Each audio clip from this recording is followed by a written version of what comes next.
it is the greatest honour of my life to be elected as the leader of the Liberal Party.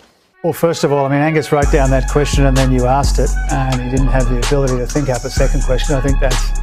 Well, I'm giving you another go, Jim. Name the seat you're standing in right now. Well, as I said, I'm going to focus not on the politics of individual seats or this or that. I'm going to focus on the future of this country.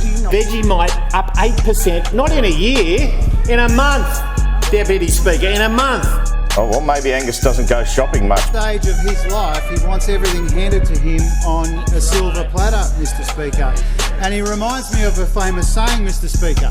The member for Hume was born with a silver foot in his mouth. A lot of people say about Angus Taylor is he is the best qualified idiot they've ever met. Cabinet Minister in the Morrison government is facing demands for a police investigation into whether his office was involved in forging or peddling a fake document. That's way above my pay grade to try and define what Angus Taylor means. I mean, his own party can't work that out. The Deputy Prime Minister has the call. Mr. Speaker, I think we all understand that the question from Captain Conspiracy over here was whether or not... Mr Angus Taylor has refused to elaborate on claims he used a fraudulent document to attack the City of Sydney Council. Taylor's office gave the document to the media. Let me say, fantastic, great move, well done, Angus.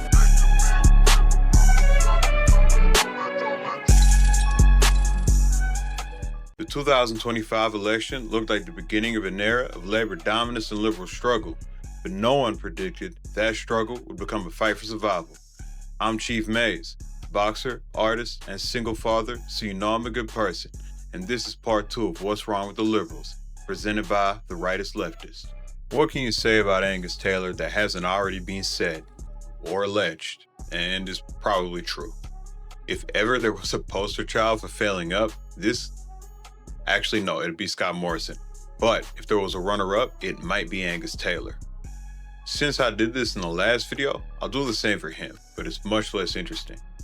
Taylor is an Oxford graduate, former consultant, multi-millionaire businessman who was parachuted into a seat in 2013 by Tony Abbott and pretty much cruised his way into the ministry of the Turnbull and Morrison governments. Like Lay, he contested the leadership of the party after the Dutton loss, but unlike Lay, he had played a front-facing role in that campaign, so the party rightly identified his failure to produce a budget with lower taxes or lower spending than Labour meant he should probably take a break from the front line. And, to his credit, take a break he did. In a fairly uncharacteristic move for a politician, especially a Liberal Party politician, Taylor did actually appear to learn from his mistakes. During his tenure as Shadow Minister for Defence, he actually said very little, and the worse things got for Lay, the quieter he got. He didn't actively undermine her, at least in public, and he seemed to understand that his best strength was his silence. Unfortunately, the quieter he got, the more the Liberal Party appeared to have simply forgotten just how bad he was at talking. Like we already covered in the last video, Taylor became the leader of the party, and after a brief spike in the polls, they ended up tanking. Every attempt to outflank One Nation turned into another cliff dive. Every leak or even overt attempt from backbenchers and new party president Tony Abbott to cozy up to One Nation served as both a source of free content for One Nation and a reminder that the Liberal Party still has no institutional respect for its leadership. But after multiple months, I think Taylor might have finally worked out that he should try to call out how insane One Nation is. The real contest, though, is internal, and this is where Taylor's complete lack of natural political talent is both a weakness and a strength. Unlike Lay, off the jump, he's useless, but with carefully prepared statements and staff holding his hand to prevent him from having any non-Oxford or McKinsey-approved thoughts, he's alright. That might sound like an insult, but it's really not. There's nothing more damaging to a party than a high-profile player consistently going off script. So Taylor being a human teleprompter is probably for the best. But there's another much more concerning reason Angus Taylor needs to be managed so tightly. He has a remarkable tendency to find himself surrounded by scandal. Whether it's the forged documents used against Clover Moore, the water buybacks affair, which could be its own video, or now the allegations before ICAC involving potentially illegal donations. At some point, all these stop looking like unrelated events and make me ask, if the guy generates as much smoke as a dryer that keeps on burning shirts, at what point do you stop calling it a dryer and realize you might have bought an incinerator?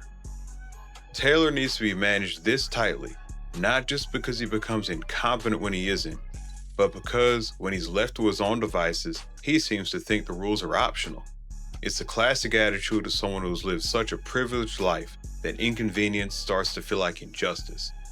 When reality or the rules become inconvenient, you start believing you have the right to rewrite them. Or in the Clover Moore case, manufacture them completely. But even if you can manage all of that, is that leadership? No. Unless you count my kid getting to decide which of her identical school shirts she wants to wear as a leadership, I think we can all agree Taylor is not a real leader, not prime ministerial, and in better circumstances, he would have never been in this position. He's a chronic gaffe machine who glitched his way into this position, and he still has a huge job to do if he wants to keep the party alive. One Nation is a massive threat, and even though they say they want to work with him, that feels more like a vampire asking if they can come inside your house. So, Gus, just don't do it, man. Now, bad things come in threes, so I won't leave you hanging. Like I said, the liberal fight for survival against One Nation is real.